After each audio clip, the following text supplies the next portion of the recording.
menyiapkan dana itu ke 0,15%, mungkin ada penjelasan dari untuk Oh iya, mungkin waktu Pak Mendagri kemarin menyampaikan serapan kita rendah, saya memang dikirimi datanya ya. Bentar. Saya memang dikirimi data dan kemudian beredar data itu rame banget, buruknya serapan dana COVID-19 per provinsi, dan waktu itu Jawa Tengah itu jelek banget gitu ya, posisinya itu ada di nomor 3 dari bawah, kira-kira seperti itu, nomor 2 dari bawah, 0,15. Lalu saya cari, ini dana apa ya yang ada ya gitu ya. Ternyata setelah kita cek ya kemarin, umpama dari dana desa saja ya. Kalau dana desa kita per tanggal 21 Juli umpama, ini ada rekapitulasinya dari seluruh kabupaten kota itu, persentase kita udah 85,88%. Maka kemudian saya cari lagi Mas. Terus kemudian setelah saya cari di internal kita, ternyata kita itu punya belanja kesehatan 8% dari DAU itu ada 5 kegiatan. Dari 5 kegiatan itu 1 penanganan COVID-19, ini masih rendah ini, 2,46%. Terus kemudian dukungan vaksinasi, karena dukungan vaksinasi itu kegiatannya relatif semua berjalan dengan baik, maka uang ini tidak kita keluarkan banyak-banyak. Karena apa? Relatif sudah bisa dikerjakan dengan kondisi yang existing yang ada itu. Dan ini 0,23%.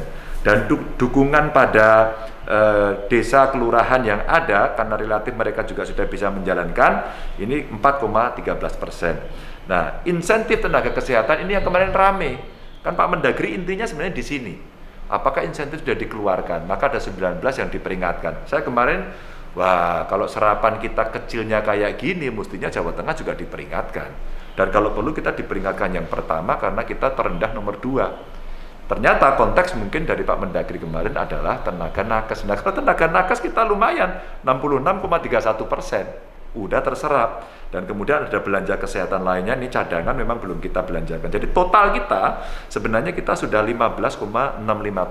Nah, ini penting untuk clearance karena kemarin ya bully-bully sudah terjadi, hoax sudah terjadi, orang bertanya ya di Instagram saya jelaskan, kemana ada pandemi talks nulis di situ saya jelaskan, ada juga media dari CNBC tapi sayang tidak wawancara saya gitu ya, kalau itu wawancara juga saya kasih jelaskan, maka ini banyak orang yang bertanya kepada saya kasih data ini ya. Intinya masih ada beberapa yang belum dikerjakan, maka di Dinas Kesehatan saya tanya itu yang angka yang ditulis oleh Kemdagri bagaimana gitu ya. Iya Pak, itu yang 164 itu memang yang masuk di kita, tapi sebenarnya 8% itu ada 5 tadi itu yang diambil hanya penanganan COVID yang 1 saja, yang insentif tidak masuk di item itu karena itemnya kita sendirikan. Nah, dari situlah kemudian saya cek, lalu kenapa yang penanganan belum? Karena semua masih berjalan Pak, umpama kita beli peralatan, kita beli whole genome sequencing test itu, kita beli mesinnya kan butuh waktu Pak itu kalau nanti datang ya kita bayar. Terus kita menyiapkan ambulan, beli ambulan disiapkan, terus kemudian kemarin juga membeli peralatan kesehatan yang rencananya beli HFNC diganti CPAP gitu ya, itu juga sekarang dialihkan gitu kan, sesuai dengan kebutuhan dan perkembangan. Ya memang belum Pak, karena ini sudah kita order semua, tinggal barangnya datang nanti kita bayar. Oke, lakukan percepatan. Yang kedua, belanja berikutnya mana?